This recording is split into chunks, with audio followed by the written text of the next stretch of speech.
création d'un jeu sur mobile. C'est parti. Je mets chronomètre d'abord. Donc bonsoir à tous. Déjà je vais me présenter, je suis Thomas Castel, je travaille pour Nuage Touch, qui est un petit studio indépendant qui fait des applications pour iPhone et pour iPad. Et je profite du fait qu'on a lancé un jeu il y a un peu moins d'un mois pour vous parler d'un sujet un peu plus léger ce soir, qui est la création d'un jeu pour mobile. Donc avant d'entrer dans le vif du sujet, je vais d'abord poser un petit peu le contexte économique. Le marché des mobiles en général en 2012, c'est un marché qui pèse 10 milliards de dollars. Alors ça, c'est à comparer avec le marché de 2011 qui ne pesait que 5 milliards de dollars. Donc on voit que c'est un marché qui est en pleine expansion puisqu'il a doublé en un an.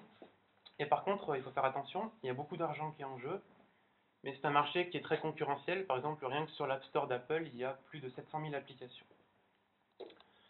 Alors déjà, après le marché, il faut voir comment on peut gagner de l'argent avec une application ou un jeu sur mobile. Alors il y a trois grands moyens. D'abord, votre application peut être payante.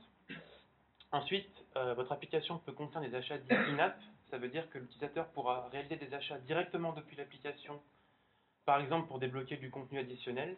Et enfin, vous pouvez bêtement afficher de la publicité, donc des bannières de pub comme sur un site web avec paiement au clic ou à l'affichage.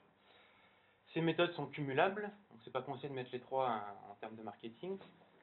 Et un petit point de vocabulaire, une application payante est dite premium, une application gratuite avec achat in-app est dite freemium. Alors un peu pour se faire rêver, quelques success stories de jeux qui ont bien marché sur iPhone. Donc les très connus Angry Birds et Doodle Jump, donc qui pèsent plusieurs millions de dollars. Et puis un succès plus récent comme Tiny Wings, qui a été fait par une personne seule, qui est Andreas Illiger, qui a gagné avec son jeu 4,5 millions de dollars. Donc ça, c'est des jeux qui sont premium. Et puis quelques exemples de jeux freemium qui ont bien marché, c'est par exemple Clash of Clans, qui génère 15 millions de dollars par mois. Donc, bon, alors les couleurs et le ratio est pas bon, mais c'est pas grave. Donc, on va parler un petit peu de notre dernier jeu, donc qui s'appelle On-Off. Donc, c'est un jeu qui vient compléter les deux jeux qu'on a développés précédemment, qui sont Sec et Pile, pour former une trilogie de jeux, de puzzle game au design minimaliste. Vous pouvez voir donc nos réalisations, nos jeux et nos autres applications, parce qu'on ne fait pas que des jeux, sur notre site internet qui est nuagetouch.com. Alors, on voit rien du tout, mais c'est pas grave. Donc, comment marche on-off? En gros, le but du jeu, c'est de résoudre des puzzles. Donc, chaque puzzle est constitué de cases de couleurs, et il faut déplacer ces cases de couleurs un peu comme dans un Rubik's Cube, donc horizontalement ou verticalement, pour connecter des interrupteurs qui se trouvent autour des cases. Les interrupteurs, il faut les connecter avec les cases de la même couleur pour résoudre le puzzle. Donc, on voit que dans ce jeu, les puzzles vont être de plus en plus complexes et de plus en plus gros, jusqu'à arriver à des choses vraiment très difficiles. Alors, on-off, comment ça marche? Alors, il y a 8 mondes composés de 20 puzzles, donc pour un total de 160 puzzles. Et le modèle qu'on a choisi, c'est un modèle freemium, donc une application gratuite avec des achats in-app. Alors, l'application, au moment où on la télécharge, on a 40 puzzles, donc 2 mondes qui sont disponibles gratuitement. Et si on veut accéder au contenu additionnel, il faut payer. Donc, il y a 2 packs de 3 mondes, donc 2 packs de 60 niveaux qui sont payants. Et puis, on a essayé une petite expérience avec ce jeu. Il y a un achat in-app supplémentaire. Comme les niveaux sont très difficiles à résoudre, on a voulu permettre aux utilisateurs de pouvoir payer pour passer des niveaux, en fait, sans les résoudre. Donc on a mis en place un système de clés. On peut acheter des packs de 5 clés pour passer les niveaux sans avoir à réfléchir. Et on a vu que finalement ça marche. Il y a eu 20 000 utilisations des clés depuis le début de l'ensemble de l'application. Alors, on-off en chiffres, c'est 750 000 téléchargements en une vingtaine de jours depuis le lancement de l'application. Et à peu près 8 millions de puzzles qui ont été résolus. Donc c'est quand même un assez joli succès. Et donc maintenant que j'ai présenté ce jeu, on va voir un petit peu la méthodologie, les étapes qu'on a suivies pour créer un tel jeu. Alors, d'abord, on a commencé par un brainstorming, donc ça c'est classique, hein. On a posé une idée directrice. Donc on s'est dit qu'on voulait un puzzle game qui allait compléter nos jeux précédents. On a balancé des idées, et une fois qu'on a trouvé une idée qui nous plaisait, on l'a affinée. Donc on a détaillé le concept du jeu en définissant les règles, etc.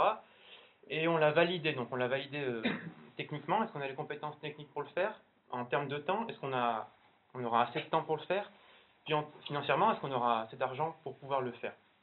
Une fois qu'on a fait ça, une fois qu'on a notre idée de jeu et qu'on pense que ce jeu est viable financièrement et qui sera amusant, il faut faire un prototype.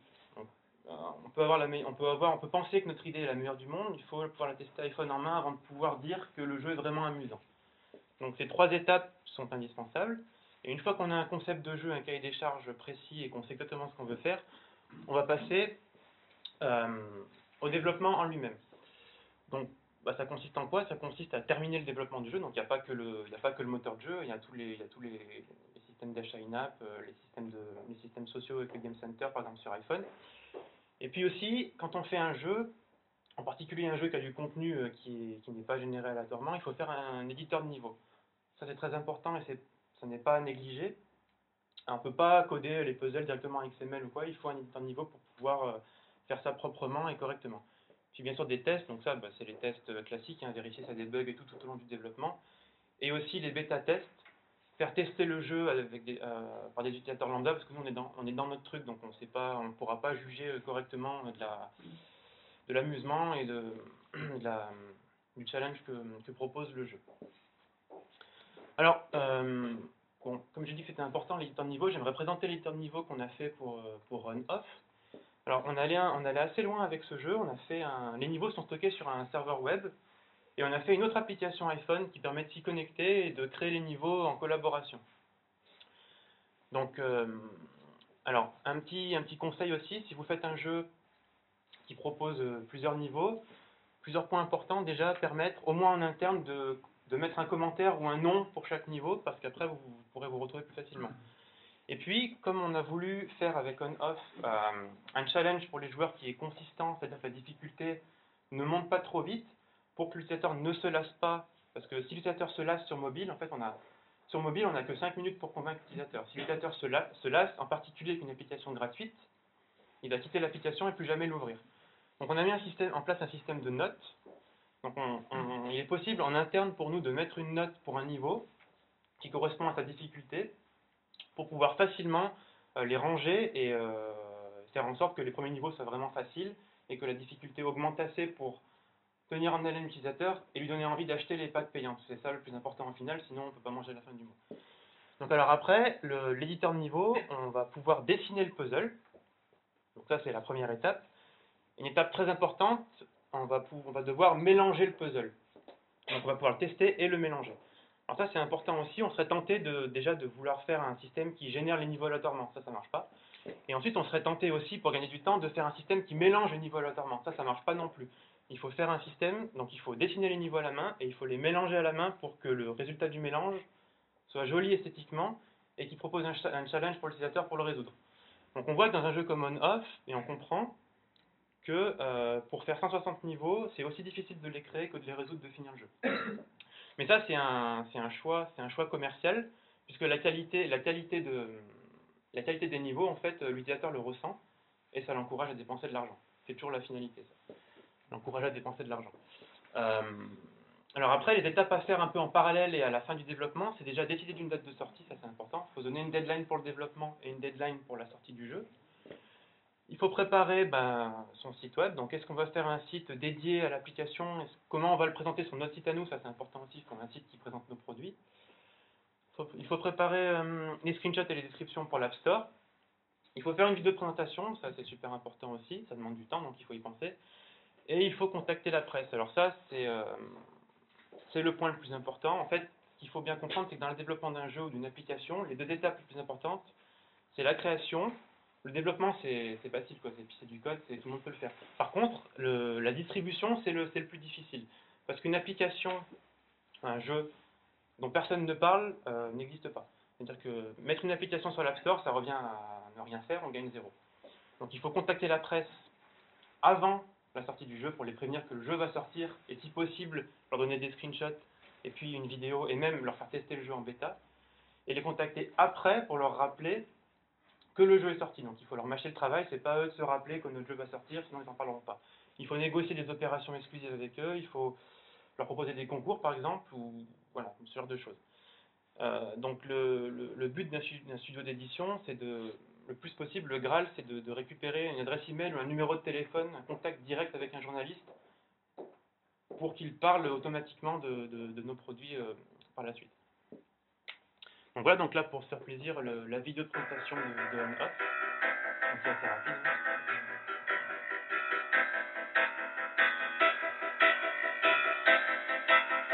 Donc on voit le concept du jeu.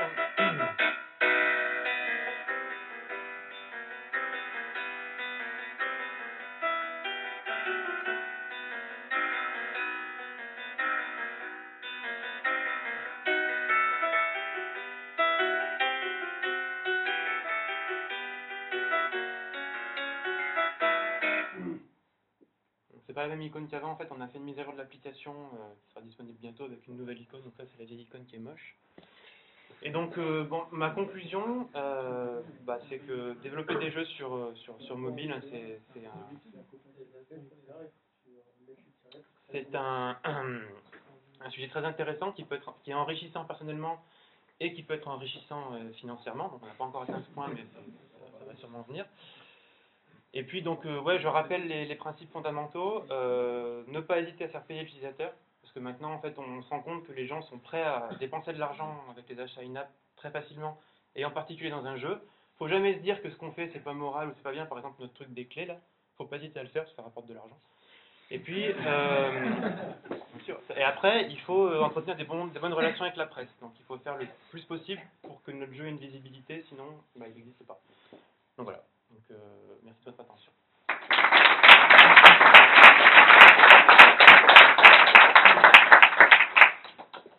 Merci beaucoup Thomas. Donc on peut vendre de la drogue, ça rapporte de l'argent. C'est bon. Des questions pour Thomas? Il y a des questions pour l'instant, on prépare la fin.